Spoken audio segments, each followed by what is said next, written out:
피차 사랑의 빛 외에는 아무에게든지 아무 빛도 지지 말라. 갑자기 비치지 말라는 이야기가 앞부분에서 세금 잘 내라고 했다가 지금 여기서 갑자기 비치지 말라는 이야기를 하고 있는 듯이 그렇게 보입니다.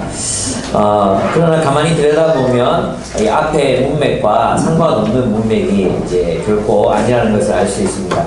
우리가 이 본문의 내용을 더 명확하게 알려면은 로마서가 어떻게 왜 기록되었는지를 알 필요가 있습니다. 로마서는 로마 제국이 지배하고 있는 그 시대에 어떻게 하나님의 정의가 실현되는, 어떻게 하나님의 정의를 실현하는 공동체를, 작은 공동체들을 많이 세워서 하나님의 뜻이 실현될 수 있게 할까, 그것이 이제 바울이 가지고 있었던 고민이었습니다. 로마서는 그런 목적을 이해하고 들여다볼 때 이 로마서를 제대로 이제 이해할 수 있습니다. 여러분, 그 초대교회는 자기 자신들을 그 작은 공동체지만 스스로를 새로운 폴리스라고 생각했었습니다. 그래서 오리겐이라든지 터툴리안이라든지 이런 초대교회가 교회를 스스로를 지칭하면서 새로운 본향, 마을 또는 새로운 도시 라고 스스로를 지칭하고 있는 그런 모습들을 봅니다. 그래서 초대교회는 스스로를 하나님이 세우신 새로운 폴리스, 새로운 공동체, 즉 로마 제국의 그 질서를 대체할 새로운 나라로 바라봤던 것입니다. 그렇다면 이 폴리스 안에서는 이 새로운 공동체 속에서는 반드시 파괴되어야 되는 게 있는데, 그게 뭐냐 하면 바로 율법이었습니다. 왜냐하면 율법은 나와 너를 구분합니다. 그리고 실패자와 성취자를 또 구분합니다. 그리고 가진 자와 갖지 못한 자, 또 우리와 너희, 적과 아군을 구별하는 것이 바로 율법입니다. 그래서 이 율법이 있으면 율법 때문에 유대인과 로마인들이 그리스도의 사랑 안에서 하나가 될 수가 없는 것이었습니다. 사람들은 계속 자신들의 그 공동체가 가지고 있는 율법으로 다른 사람들을 정죄하고 심지어는 살 가치가 없다고 판단하고 죽이는 일들을 계속해서 해왔습니다. 여러분, 히틀러가 유대인들을 포로 수용소로 보냈을 때 맨 먼저 한 일이 뭐였냐 하면 그들의 국적을 박탈하는 일이었습니다. 그들이 독일 국적을 박탈하고 그리고 치유의 법권으로 그들을 내몰고 난 뒤에 그들을 몰살시켰던 것입니다. 법이죠. 법으로 그들은 그들과 우리, 적과 아군을 구별하고 그들을 죽일 수 있는 명분을 찾았던 것입니다. 여러분, 이 본문에서 이제 조세를 바칠 자에게 조세를 바치라고 이제 바울이 이야기했지 않습니까? 바울이 조세를 바칠 자에게 조세를 바치고, 7절을 읽어보시면, 7절, 13장 7절 한번 읽어보시면, 모든 자에게 줄 것을 주되, 조세를 받을 자에게 조세를 바치고, 관세를 받을 자에게 관세를 바치고, 두려워할 자를 두려워하며, 존경할 자를 존경하라는데, 모든 사람들을 존중하라는 그런 의미입니다. 마땅히 그들을 사랑하라는 그런 의미입니다. 여러분, 그런데 유대 율법을 이제 따라서 지키게 되면 로마에 조세를 바치면 안 되는 거예요. 그죠? 조세를 바치지 않는다는 것은 혁명에 가담한다는 뜻입니다. 그래서 바울은 그들이 혁명에 가담할 필요 없이 로마 체제가 무너짐 없이도 하나님의 나라가 세상 속에 세워질 수 있다는 것을 말하려고 했던 것입니다. 그게 무엇입니까? 그리스도 안에서, 그리스도의 사랑 안에서 그 일이 가능해진다는 것입니다. 그것이 오늘 지금 이 짧은 본문이지만 로마서의 핵심을 담고 있다고 이야기할 수 있습니다.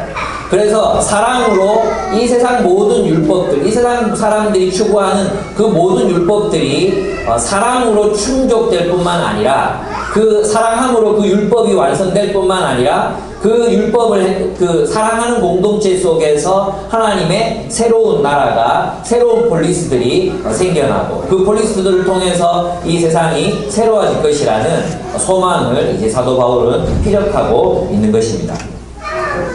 그렇습니다. 7절에서 각 사람에게 마땅히 주어야 할 것을 주라는 말은 그들이 우리에게 받아야 될 것이 바로 사랑밖에 없다는 것을 바울은 이야기합니다.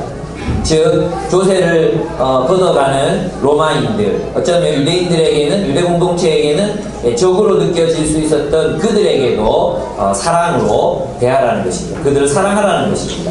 여러분, 그렇게 그리스도인들은 적들을 사랑하고 또 이민족들을 사랑함으로 어떻게 합니까? 그들 안에 있는 율법의 장벽이 허물어지고 너와 나가 하나가 되는 것이죠. 그게 로마서 앞부분에서 이야기했던 그리스도의 피로 우리가 가까워졌다 했잖아요. 가까워졌다. 누가 가까워졌습니까?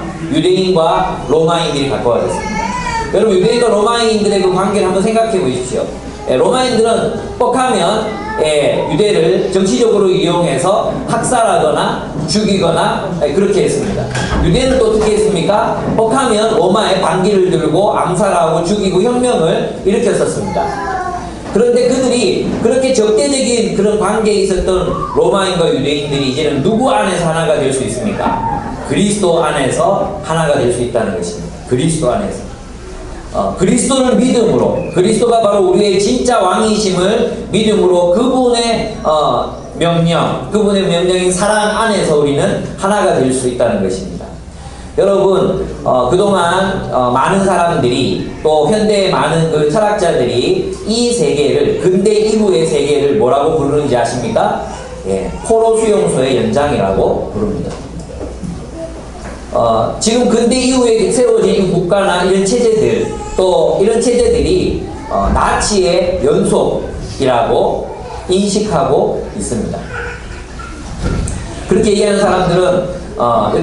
사람들이 현대 철학을 이끌어가고 있는 아감벤이라든지 베냐민이라든지 여러분 이야기 들어보셨죠?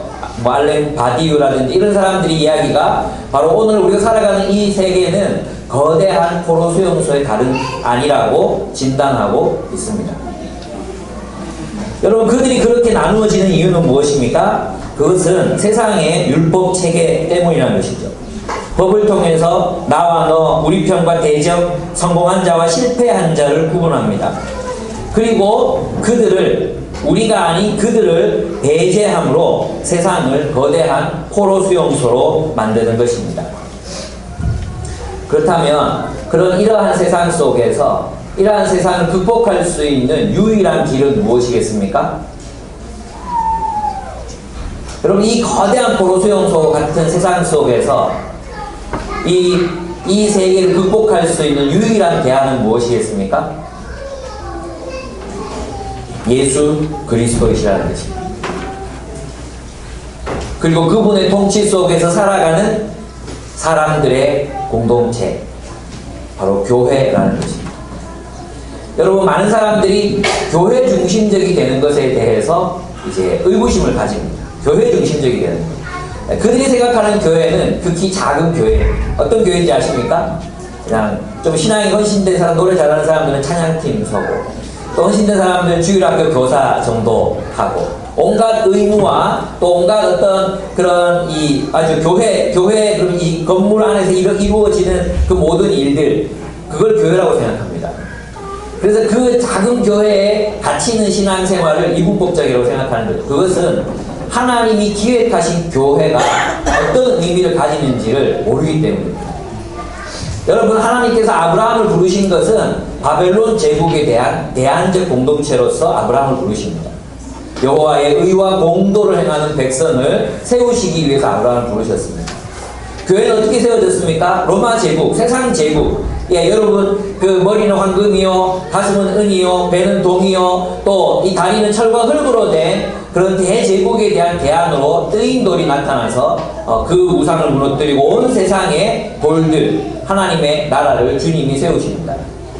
교회는 제국적 질서에 대한 대안인 것입니다. 그것은 새로운 나라요, 새로운 폴리스요, 새로운 마을입니다. 여러분, 교회를 그렇게 본다면 우리가 생각하는 교회는 우리가 상상하는 것보다 정말로 큽니다. 왜냐하면 이 교회 속으로 온 우주가 들어오는 것이 에베소의 비전이기 때문입니다. 그런 관점에서 이제 사도 바울은 이제 로마인들에게 이렇게 이야기하는 것입니다. 아무에게도 빚지지 말고 오직 사랑하라. 이 얘기가 무슨 뜻이냐 하면 피차 사랑의 빛 외에는 아무에게든지 아무 빛도 지지 말라. 왜 사랑하라고 하느냐 하면 이게 11절부터 14절까지가 연결되어 있는 본문이에요. 왜냐하면 낮이 왔기 때문이라는 것입니다. 왜냐하면 빛의 세계가 도래했기 때문이라는 것입니다. 이제 어둠의 세계는 끝이 나고 있습니다. 제국의 질서로 대표되는 그 황금 신상의 시대는 이제 끝이 나고 있고, 또 우리가 처음 믿을 때보다, 또 초대교회가 신앙생활을 시작했을 때보다 더 그날은 가까워져 오고 있습니다. 그리고 주 예수 그리스도께서 죽으시고 부활하심으로 빛의 세계, 즉 낮을 세상으로 가지고 오셨다는 것입니다. 낮을 가지고 오셨으니까 이제 어떻게 살아야 한다는 것입니까? 밤을 살지 말고 낮을 살아라는 것입니다. 빛의 자녀들처럼 빛을 입고 빛으로 무장하고, 그리고 제국의 질서를 저항하고 세상의 질서를 거슬러 올라서 하나님 나라의 질서, 예수 그리스도의 질서를 살아내라는 것입니다. 그 질서가 바로 사랑이라는 것입니다. 아무에게도 무엇이든 사랑의 빛 외에는 지지 말라. 이 말입니다. 여러분, 이 말은 마치 빚을 갚는 것처럼 사랑하며 살라는 것입니다. 여러분, 이 이야기는 있잖아요. 그러면 사랑의 빚은 져도 되는구나. 그래서 누군가가 나를 사랑해서 돈을 빌려준다면 내가 그 돈을 빌릴 수 있구나. 뜬금없이 그런 이야기를 하고 계시는 것이 아닙니다. 사랑의 빚 외에는 빚지지 말라는 얘기는 뭐냐 하면, 오직 너희가 사랑에 빚진 것처럼, 빚졌으면 갚아야 되잖아요. 그래서 사랑에만 빚진 것처럼 그렇게 사랑하며 살라는, 영원히 갚아도 갚을 수 없는 것처럼 그렇게 사랑하며 살라는 것이 사랑의 빚진 자로 살라는 뜻입니다. 그래서 우리 그리스도인들은 사랑이 빚진 자예요. 사랑이 빚진 자. 그래서 이 사랑을, 끝없는 이 사랑, 주님께서 우리에게 베푸신 이 사랑의 빚을 끝없이 갚아가야 하는 사람이라는 것입니다. 그렇습니다. 그렇게 사랑할 때 남을 사랑하는 사람은 율법을 다 이루었다는 것이죠. 여러분 있잖아요. 유대인들 고민은 무엇이었습니까? 세금을 내는 게 율법입니까? 아닙니까? 또 유대인들과 로마인들이 함께 교회가 됐어요. 그들이 물었던 거잖아요. 세금을 내는 게 율법입니까? 아닙니까? 하나님 뜻입니까? 아닙니까? 물었어요. 거기에 대한 바울의 대답이 뭐라는 것입니까? 오직 사랑하라는 것입니다. 오직 사랑하기 때문에 그들이 받아야 마땅한 그 사랑을 주라는 것입니다. 사랑하면 됩니다. 사랑이 율법의 완성이입니다. 세금을 내야 되는가? 그들은 우리의 적이 아닌가? 그런 게 중요하지 않다는 것입니다. 그것은 세상의 질서라는 것입니다. 우리가 할 일은 오직 사랑하는 일이라는 것입니다.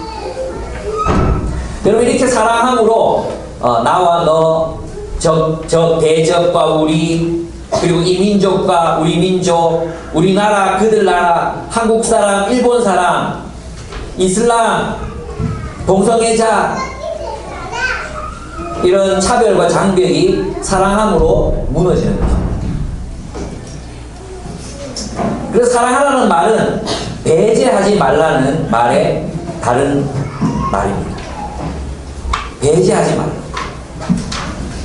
사랑함으로 품으라는 것입니다. 배제하지 말라. 그들을 적으로 돌리고 그들을 수용소에 강제 수용소에 가두고 그런 짓 하지 말라는 것입니다.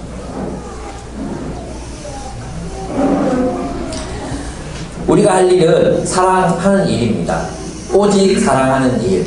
여러분, 교회가 이렇게 동성애자들이 동성로에서 동성애 프레이드를 한다고 해서 그 사람들이 교회에 올 일은 없습니다. 그들이 교회를 무너뜨리고 이렇게 할 일이 있겠습니까? 그들이 미쳤다고 교회 와가지고 교회를 무너뜨리겠습니까? 쓸데없는 걱정하지 마십시오.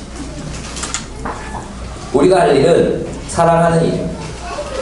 여러분, 그리스도인들은, 초대교회 그리스도인들은, 바울은 그들이 로마 제국의 일원일지라도 사랑하라고 말함으로써 그 제국의 질서를 무너뜨리고 있는 것입니다. 무엇으로? 사랑으로. 근데 우리는 사람들 앞에 장벽을 높이 세웁니다. 그리고 그들을 못 넘어오게 만듭니다. 그들을 주고 마땅한 사람이라고 규정합니다. 이게 바로 나치 갈등입니다.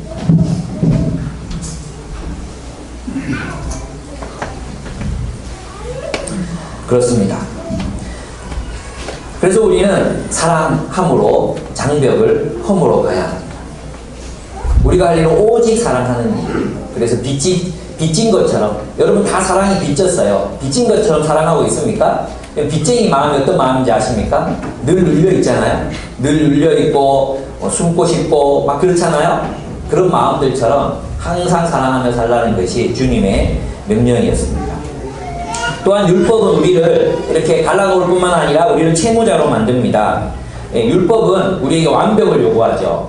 그죠? 율법은 우리에게 완벽을 요구합니다. 그런데 우리는 완벽할 수 있습니까? 없습니까? 절대로 완벽할 수가 없습니다. 그래서 율법 아래 있는 사람들은 항상 자신의 불완전함에 시달립니다. 그래서 이런 사람들이 있잖아요. 어떤 마음을 가지냐 하면 이거 이렇게 해야 했어. 그때 그 말을 하면 안 됐어. 이 말이 잘못했네. 야, 이거 안 했다고 혹시 욕먹는 거 아니야? 이들은 죄책감, 수치심, 후회와 실패감에 시달립니다. 무엇을 더 해야만 될 것 같습니다. 여러분, 빚지지 말라는, 사랑 외에는 빚지지 말라는 것은 뭐냐 하면 바로 그런 말입니다. 사랑 외에 빚지지 말라. 우리를 어떤 빚 갚는 마음으로 있잖아요. 이게 꼭 갚아야 되는 어떤 것, 이 율법의 체계를 완전히 이게 충족시켜야 되는 어떤 그런 것들로, 그런 마음으로 살지 말라는 것입니다. 그냥 사랑하면 되는데 우리 마음속에 뭐가 지배합니까? 죄책감이 지배합니다. 수치심이 지배합니다. 우리 마음은 오늘 교회 오면서도, 교회 와서도 이 주님 앞에 나올 때 주님 사랑하기 위해서 나오면 되잖아요. 주님 사랑하기 위해서 찬양하면 되잖아요. 그렇지 않습니까? 또 우리가 서로 사랑하기 위해서 모이면 되잖아요. 근데 우리 마음속에는 또 일주일에 대한 회한이 또 가득합니다. 우리 마음속에. 이래 살았어야 됐는데, 저때 연락을 했어야 되는데, 멘티를 만났어야 됐는데, 그런 후회감으로 가득합니다. 그게 뭡니까? 빚진 자의 마음이라는 거예요. 그런데 빚지지 말라는 것입니다. 오직 사랑이 빚진 자로 살라는 것입니다. 그냥 사랑하면 되잖아요. 제 마음에 주로 제 마음에 채무감을 주시는 분들이 이제 처가입니다. 처가. 연락 이상, 언제 연락했지? 돌아보면 2달 부터 지나가고. 그때 연락할 것 같은데 기억나면 2달이야. 그럴 때마다 막 눌림. 얼마 전에 또 우리 장인어른께서 이제 병원 진료 때문에 대구로 나오셨거든요. 대구로 나오셨는데, 언뜻 생각해보니까 전화 한 통 안 드렸네. 그리고 봄철에 정말 바빴잖아요. 농촌이 바쁘잖아요. 바쁜데 한 번도 못 가봤네. 어떡하지. 근데 아내가, 아빠 바꿔줄게. 이러는데 가슴이 철렁해가지고. 제가 제일 첫 마디가 뭐냐면, 죄송합니다. 잘못했습니다. 우리 마음속에는 사람들에 대해서, 또 공동체에 대해서, 다른 사람들에 대해서 항상 후회와 회한으로 살아갑니다. 죄책감 속에서 살아갑니다. 그러지 말라는 것입니다. 그냥 사랑하면 됩니다. 그래서 저도 그렇게 결심했습니다. 그래, 죄송했다. 또 어떻게 할 거냐? 그래, 월요일 바로 비워서 가자. 가서 사랑하자. 그렇게 마음먹으라는 것입니다. 우리는 사랑이 빚진 자로 살아야지 자꾸만 두려움, 율법이 우리에게 가져주는 것, 두려움. 그죠? 두려움 때문에 내가 해야 되려는, 내가 욕먹지 않기 위해서, 내가 이 공동체에서 이 사람들에게 욕먹지 않고 비난당하지 않기 위해서 우리는 살 때가 얼마나 많습니까? 비난당하지 않기 위해서 의무를 다할 때가 얼마나 많습니까? 우리가 욕먹지 않기 위해서, 우리가 완벽하지 않다는 걸 감추기 위해서, 우리가 수치스럽다는 그 사실을 감추기 위해서 우리가 의무를 담당하고 해야 될 일을 하고 이럴 때가 얼마나 많습니까? 그렇게 하지 말라는 것입니다. 여러분, 그래서 여러분의 헌신이 때로는 두려움 때문일 수 있습니다. 우리 어제 이제 하나님 나라 설교하고 난 뒤에 이제 대학부 형제들이 요 앞에 모여 있었습니다. 그래서 제가 느낀 점들을 얘기해 보라고 이렇게 해서 형제 자매들에게 물어봤습니다. 형제가 뭐라고 얘기했냐면 자기에게는 착한 아이 주문군이고 착한 어린이 주문군이죠. 그래서 막 이런 얘기를 듣고 싶은 거예요. 공동체에서 기대주야, 유망주야, 얘는 달라, 이런 얘기를 듣고 싶어서 2년 동안을 열심히 살았는데 지금은 지친다는 거예요. 한편으로는 마음에 부담이 있고 한편으로는 인정받고 싶은 마음도 있다는 거예요. 이게 뭐예요? 이게 빚진 자의 마음이에요. 빚진 자의 마음. 그러지 말라는 거예요. 선택하고 사랑하며 살라는 것입니다. 여러분 어떻습니까? 여러분의 마음속에는 하나님 나라, 또 하나님, 교회, 또 사람들, 일가 친척들을 생각하면 무엇이 동기가 되고 있습니까? 무엇이 동기가 돼서 그들과 관계하고 있습니까? 수치를 당하지 않고 싶어서, 욕먹지 않고 싶어서, 배척당할 것 같은 두려움 때문에, 인간답지 못하다는 평가를 들을까봐, 다 뭐죠? 율법의 체계에서 나오는 거죠. 사람이 이래 살아야 되는데 인간이 그래 살면 안 되지. 율법 체계에서 나오는 거죠. 근데 성경은 뭐라고 말합니까? 로마서는 깨라는 것입니다. 율법을 깨고 어떻게 하라는 것입니까? 사랑하라. 그런 두려움, 그런 수치심, 그런 정죄감, 사람들이 나를 어떻게 볼까? 그거 무서워하지 말고 그냥 사랑하라는 것입니다. 여러분의 삶의 동기는 두려움입니까? 사랑입니까? 여러분의 삶의 동기는 수치를 가리기 위한 것입니까? 사랑입니까? 여러분의 동기는 욕먹지 않는 것이 여러분의 삶의 동기입니까? 사랑입니까? 바울은 여기에서 사랑하라고 이야기하는 것입니다. 욕먹지 않기 위해서 사는 인생 얼마나 비참합니까? 교회에도 지각을 한 5주 했는데 이번에 마저 지각하면 욕먹겠지? 그래서 오십니까? 리더를 그동안 대학을 졸업하고 오랫동안 쉬었는데 이번에도 안 한다 그러면 욕먹겠지? 요겁니까 요거? 너무 많이 논 것 같습니까? 그래서 죄책감이 올라옵니까? 그걸 무마시키고 싶습니까? 여러분 우리가 하는 많은 행동들이 겉으로 보면 굉장히 건전해 보이지만 사실은 병들어 있습니다. 무엇으로? 율법으로 병들어 있습니다. 우리 수치를 가리기 위한 무화과 나뭇잎에 불과한 행동들이 얼마나 많은지 모릅니다. 그걸 다 걷어내라는 것입니다. 그리고 어떻게 하라는 것입니까? 사랑하라는 것입니다. 저도 있잖아요. 사람들을 대할 때 되게 두려움이 많은 사람이에요. 처음 만나는 사람, 또 나보다 키가 큰 사람, 그리고 특별히 예쁜 자매. 미안합니다. 미안해. 보면 막 두려움이 생겨요. 두려움. 어떻게 말을 해야 될지 모르겠고 막 그런 거예요. 제 그런 마음이 있습니다. 네. 누가 저렇게 괜히합니까? 그런 마음도 되게 있습니다. 예. 근데 있잖아요. 그 두려움에서 내가 막 강해 보이 이럴 필요 없잖아요. 예. 제 마음이 언제 자유로워지냐 하면 사랑하자. 사랑하자. 내가 사람 사랑하자. 그럴 때 우리가 비로소 해방됩니다. 비로소 해방되는 것입니다. 여러분의 마음은 어떻습니까? 우리 사랑하기 위해서 살았으면 좋겠어요. 사람들이 나를 뭐라 그러든 내가 그 사람 사랑해서 사랑한다면 그냥 사랑하는 거죠. 더 나아가서 있잖아요. 어떤 사람들은 율법 체계 아래에서 있는 사람들은 또 다른 사람들을 채무자로 만듭니다. 그래서 있잖아요. 이제 어떤 사람들의 경우 우리 교회는 없는 것 같아요. 근데 이제 이 사람들 만나보면 그런 사람들이 있어요. 이 채무감을 느끼게 하는 사람들이 있어요. 그러니까 보면 좀 내가 어떤 실수를 하거나 또 내가 뭘 좀 잘못을 하거나 뭐 실수할 수도 있잖아요. 그죠? 또 내가 비밀인 걸 까먹고 비밀을 쓰거나 뭐 그럴 수 있잖아요. 또 그럴 수 있다 그러면 또 말이 안 되죠. 어쨌든 뭐 인간이니까 우리가 그렇게 실패하고 넘어지고 잘못할 수 있단 말이에요. 근데 어떤 사람들은 그리스도를 닮은 사람들은 평안하죠. 뭐 그럴 수 있어요. 이게 되는 거예요. 근데 있잖아요. 어떤 사람들의 경우에는 자꾸 변명을 해야 되는 사람이 있어요. 내가 잘못했나? 또 잘못한 거야? 내가 뭘 또 잘못했구나. 미안하다. 일단 미안하다고 얘기하는 내가 뭘 잘못했지 잘 모르겠어요. 여러분 어떻습니까? 혹시라도 내가 그런 사람 아닌가 제가 들어올 때가 있거든요. 다른 사람들이 내 앞에 왔을 때 목사님은 그냥 다 이렇게 이해하시고 용납하시고 그러나 또 바른 길을 제시하시는 그런 분이야 이런 느낌이 아니라 목사님 잘못했어요. 뭘 잘못했는데 잘 모르겠는데 잘못한 것 같아요. 저를 만나는 사람들의 대부분 반응이 그런 겁니다. 제가 뭘 잘못했다고 저를 만나시려고 하십니까? 이게 대부분 사람들이 제가 만나자고 할 때의 반응입니다. 목사님 제가 뭘 혹시 잘못했나요? 저도 잘못 살고 있는 거죠. 예, 다른 사람들 채무자로 만들고 있는 거죠. 그죠? 예, 여러분 어떻습니까? 자꾸만 누군가가 자꾸 변명하게, 여러분을 만나는 누군가가 자꾸 변명하게 만들지 않습니까? 이건 참, 내가 또 잘못했구나, 이렇게. 특별히 우리, 예, 이 결혼 관계에 대해서 이제 남편들이 주로 잘못을 하죠. 예. 자매들이 뭘 얘기합니까? 아니, 어떻게 그런 걸 모를 수가 있어요? 몰라요.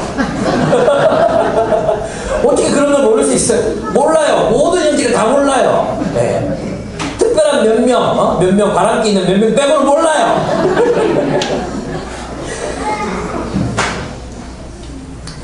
네.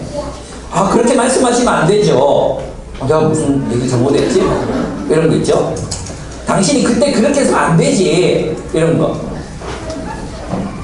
그 얘기는 지금 내가 듣고 싶은 얘기가 아니에요. 왜 어떻게 합니까, 그걸? 난 지금 이런 얘기를 듣고 싶어요. 꼭 말해줘야 알겠어요. 몰라요. 여러분, 사람들을 앞에 두고 그들을 채무자로 만들지 마십시오. 자유롭게 하십시오. 그게 사랑이 아니겠습니까? 율법으로 그들을 만나지 말고 사랑으로 만나시라는 것입니다. 예, 그렇게 하지 마십시오. 그냥 사랑하십시오. 우리의 모든 행위는 사랑으로 이루어지는 것이어야 합니다. 이 빚은, 사랑의 빚은 갚아도 끝이 없는 것처럼 그렇게 사랑하며 살라는 것입니다. 사랑이 빚진 자처럼 그렇게 사랑에 환장한 상태에서 살아가라는 것입니다. 그렇습니다. 사랑은 의무를 넘어섭니다. 사랑은 해야만 하는 것이 아닌 것을 행함으로 반드시 해야 할 것을 성취하는 것입니다. 꼭 해야만 하는 것, 내가 마땅히 해야만 하는 것에 그치는 것이 아니라 그것을 넘어서는 것이 사랑이라는 것입니다. 빚진 자처럼 늘 눌려서 살지 말라는 것입니다. 사랑이 없는 자처럼 사랑하며 살라는 것입니다. 그럼 교회 안에서 여러분의 모습을 보면 아유, 또 일주일 동안 개판으로 살았구나, 이런 표정입니다. 대부분의 사람들이 한 3분의 2 정도 되는 사람들의 표정이 일주일 동안 하나님의 사랑을 누리면서 그 사랑을 누군가를 사랑하면 충만하게 산 게 아니라 일주일 동안 뭐 또 잘못했구나, 이런 표정입니다. 많이 잘못하고 와가지고 지금 용서해 주세요, 그런 표정, 용서를 갈망하는 표정으로들 앉아 있습니다. 사랑하면 됩니다. 사랑은 두려움을 내어 떠난다 했습니다. 주님은 우리를 사랑하십니다. 우리를 이해하십니다. 우리를 아십니다. 사랑하십시오. 교회로 오는 것도 주님 사랑하기 위해서 오십시오. 여러분의 죄책감 묻으려고 오지 말고 주님을 사랑하고 이웃을 사랑하기 위해서 나아오십시오. 오직 사랑이 빚진 자처럼 어떻게 사랑할지만 생각하며 살자는 것입니다.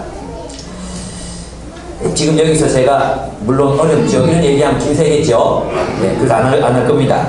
우리 사랑해야 됩니다. 저도 잘 안 됩니다. 예. 저도 때로는 있잖아요. 의무감보다도 불안감, 죄책감, 이렇게 이번에 아기를 낳았는데 신방을 안 가면 걔들이 욕하겠지? 이런 마음. 예.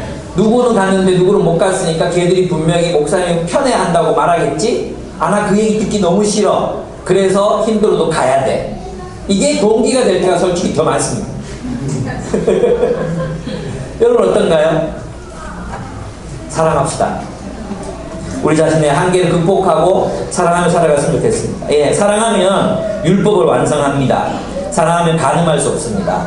사랑하면 살인할 수 없습니다. 사랑하면 도둑질할 수 없습니다. 사랑하면 탐낼 수 없습니다. 그렇습니다. 그래서 사랑이 율법을 완성하는 것입니다. 놀라운 건 뭐냐 하면 우리가 이렇게 서로를 뜨겁게 사랑하게 될 때 이 기존 세상 체제를 무너뜨리지 않고도 새로운 질서가 출현한다는 거예요. 여러분, 세상은 어떻습니까? 기존 질서를 무너뜨리고 혁명을 일으키고 파괴하고 나서 새로운 질서를 일으킨다고 생각하잖아요. 그래서 오늘날 젊은이들 가운데 그런 생각하는 사람들이 많아요. 리셋하잖아요.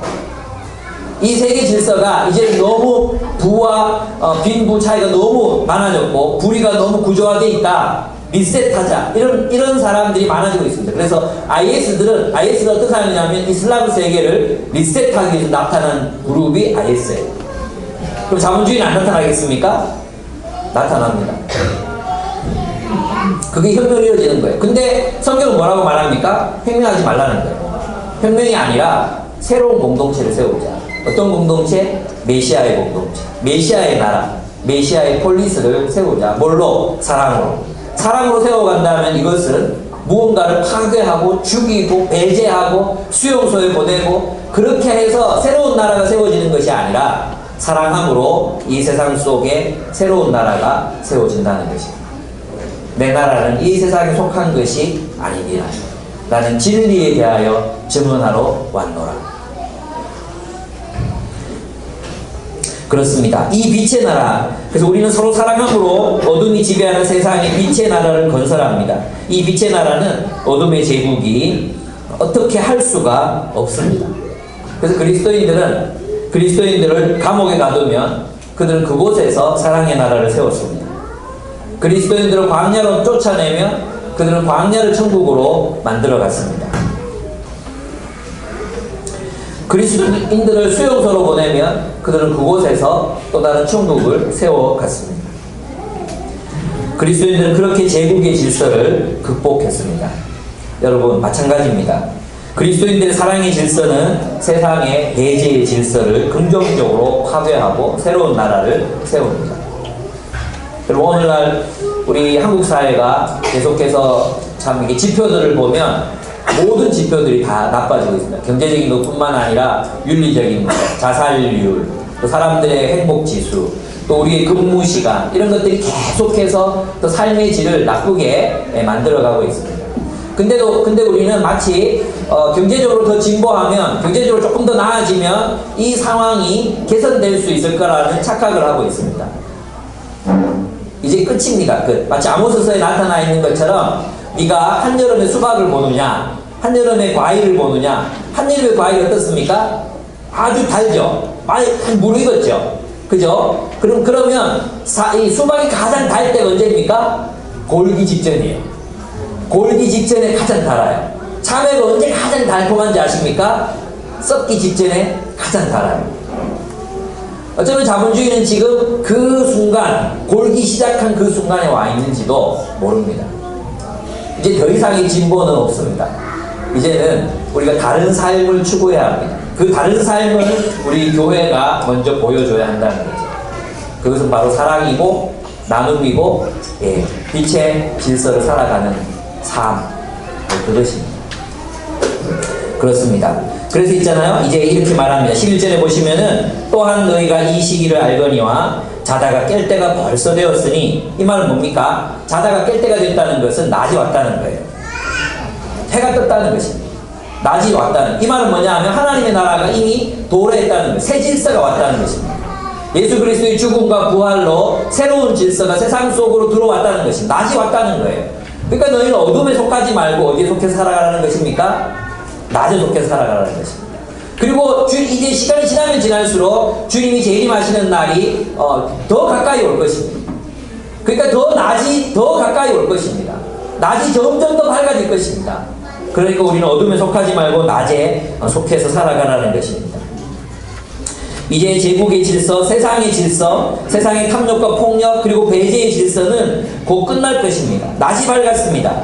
지금은 빛과 어둠이 교차하는 새벽 여명의 시대입니다. 그러므로 우리는 깨어나라는 것입니다. 어둠의 일들을 벗어버리고 빛의 갑옷으로 무장하라는 것입니다. 본문을 보십시오. 12절을 보면 밤이 깊고 낮이 가까웠으니, 그러므로 우리가 어둠의 일을 벗고 빛의 갑옷을 입자. 갑옷은 언제 입습니까?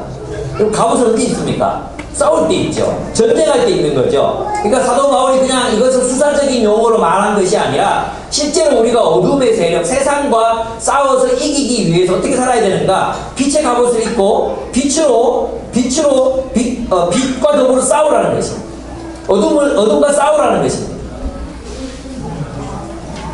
그 일이 무엇인가? 세상의 행위를 벗어버리고 빛의 나라를 사는 것입니다. 여러분, 이 어둠의 일을 벗고, 그랬죠? 어둠의 일을 벗고, 그 어둠의 일이 무엇입니까? 세상 질서, 세상 사람들이 세상의 질서 속에서 자연스럽게 행하는 일들입니다. 그 일들을 벗고 뭘 입으라는 거예요? 그리스도를 옷 입으라 했어요. 이 말은 뭐냐 하면, 이제 더 이상 세상에 속한 삶을 살지 말고 그리스도에게 속해서 그리스도로 살아가라는 것입니다. 그리스도로 옷 입고 육신의 일을 도모하지 말라 합니다. 여러분, 이 본문에 나타나 있는 연회, 여기 본문에 보십시오. 10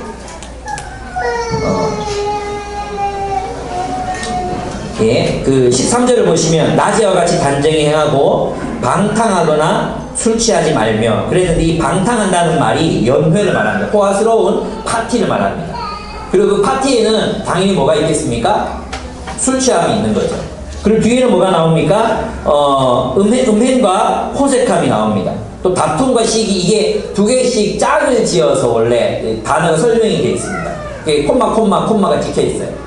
그러니까 화려한 연회와 술 취함, 호색함과 방탕함, 그리고 시기함과 싸움, 이게 있는 거예요. 근데 이 세 가지, 이 짝을 이룬 이 세 가지가 무엇의 특징이었냐 하면 로마 상류 계층의 특징이었어요.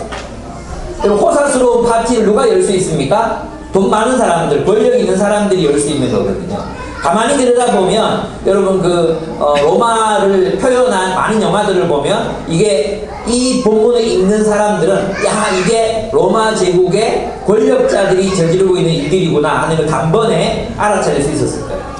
이걸 벗어버리라는 말은 뭐냐 하면 제국의 질서와 관련된 그 제국의 질서가 우리들에게 살아가라고 강요하는 그런 삶, 그런 라이프 스타일을 벗어버리라는 것입니다.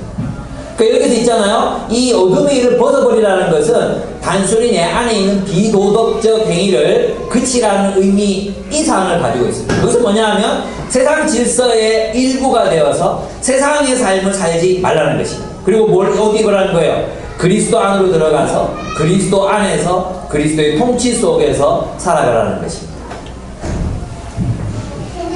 그렇습니다. 그렇다면 그 그리스도로 옷 입고 정욕을 위하여 육신의 일을 도모하지 않는 삶이란 어떤 삶입니까? 여러분, 정욕을 쫓는다는 것은 자기 안에 있는 자기 자신을 위해서 살아가고자 하는 욕망을 말하는 거죠. 그죠? 이기심을 말하는 것입니다. 자기의 욕망을 채우고자 하는 그 마음이 정욕입니다. 그럼 이 정욕에 반대되는 말이 무엇입니까? 사랑입니다. 그러면 우리가 빛으로 갑옷을 입으라는 것은 이제 더 이상 이기적으로 살지 말고 다른 사람을 위해서 남을 사랑하며 살아가라는 뜻일 것입니다. 그리스도인은 어떻게 어둠의 제국을 이깁니까? 그렇습니다. 사랑함으로 이기는 것입니다. 어떻게 세상을 이깁니까? 우리는 어떻게 제국과 세상의 질서를 파괴하고 무너뜨립니까? 그리고 이 세상에 희망이 충만한, 소망이 가득한 그런 새로운 세계를 창조해낼 수 있습니까? 서로 사랑함으로써라는 것입니다. 그리스도의 명령을 따라 서로 사랑함으로 살라는 것입니다. 여러분, 초대교회는 오순절에 이제 6월절에 이 많은 사람들이 이제 안녕하세요. 네, 많은 사람들이 왔습니다. 그래서 이제 유대인들이 절기를 지키려고 예루살렘으로 모여들었습니다. 안녕. 절기 지키고 모여들었습니다. 근데 베드로가 그때 설교하고 난 뒤에 갑자기 3,000명의 남자들이 예수를 믿었고 후에는 5,000명의 남자들이 예수를 믿습니다. 어마어마한 사람들이 예수를 믿게 됩니다. 그렇죠? 그래서 그들이 했던 일은 뭐냐 하면 그들이 이제 고향으로 돌아가면 신앙생활 하기 어려우니까 그 예루살렘에 머물면서 함께 공동 주거를 했습니다. 그러니까 자기 집에다가 그 예수님을 믿은 사람들을 불러서 함께 거주하고 함께 자신들의 재산을 나누면서 그렇게 살았던 것입니다.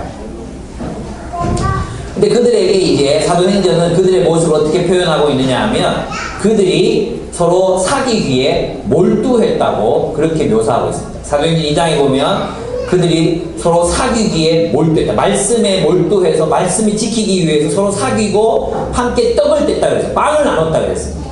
함께 식사한다 그랬어요. 근데 그들은 서로 모르는 사람들이었어요. 오직 한 가지 공통점이 있었는데 예수를 믿게 됐다는 거였어요. 오직 한 가지 공통점, 예수를 믿었기 때문에 그들은 메시아적 공동체를 이루기 위해서 서로 모여서 함께 살았습니다. 그 말은 무엇입니까? 사귀기 위해서 최선을 다했다는 거지. 왜? 그들이 메시아의 공동체였기 때문에. 새로운 메시아적 삶, 그죠? 그리스도가 성경에서 말했던 그 하나님 나라의 삶을 살아가기 위해서 애썼다는 것입니다. 여러분, 하나님 나라의 새로운 이 질서, 사랑의 질서는 저절로 아무런 노력도 기울이지 않은 채로 우리가 서로 사랑할 수 있게 되는 것이 아닙니다. 우리 사랑받고 싶죠? 네, 사랑받고 싶습니다. 근데 우리가 먼저 사랑하려고 하지 않습니다. 또 누군가가 나에게 관심이 있어서 만나자고 하고 밥 먹자고 하면 우리는 늘 시간이 없습니다.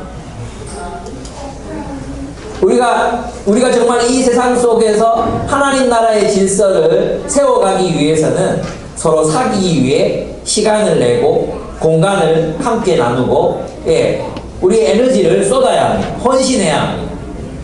그런 헌신이 없이는 우리는 결코 서로를 사랑할 수가 없습니다. 낯설어 보이는 이 사람들일지라도 그리스도 안에 있는 사람들이라면 시간을 내고 오랜 시간을 함께하고 자주 만나고 함께 밥 먹고 함께 커피 마시다 보면 어떻게 되겠습니까? 사랑하게 됩니다. 여러분, 우리가 그냥 막 사랑의 감정이 우리 속에서 막 일어나서 와 사랑이 되는구나 막 이렇게 돼서 우리가 사랑할 것 같습니까? 그런 사랑은 없습니다.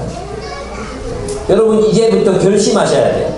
우리가 이 사랑의 질서 또 사랑의 제국을 세워가기 위해서 해야 될 일이 뭔가? 사랑하기 위해 시간을 낸다.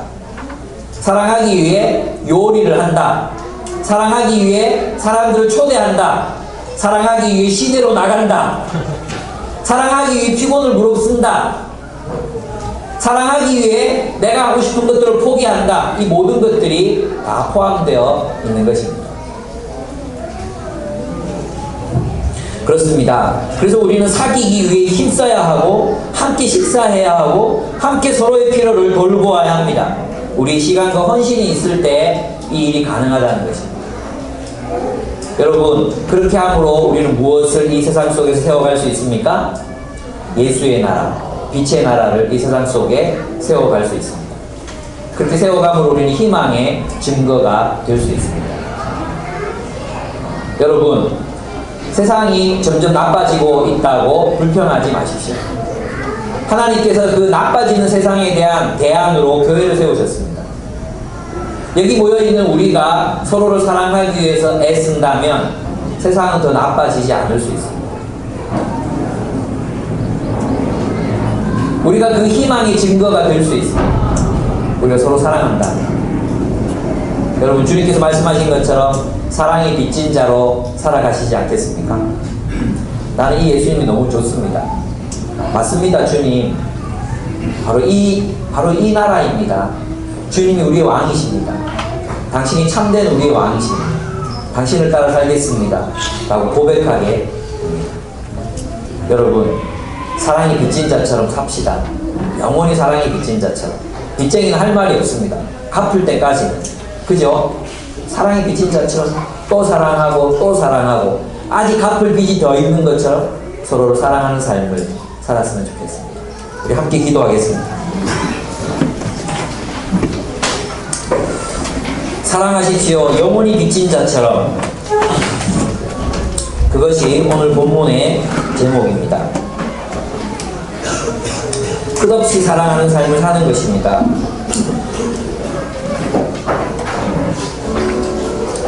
사랑하기 위해서 우리는 우리가 가지고 있는 율법을 허물어야 합니다. 여러분, 하나님 앞에 나오면서 죄책감과 두려움과 욕먹지 않기 위해서 그렇게 살아가고 계시진 않습니까?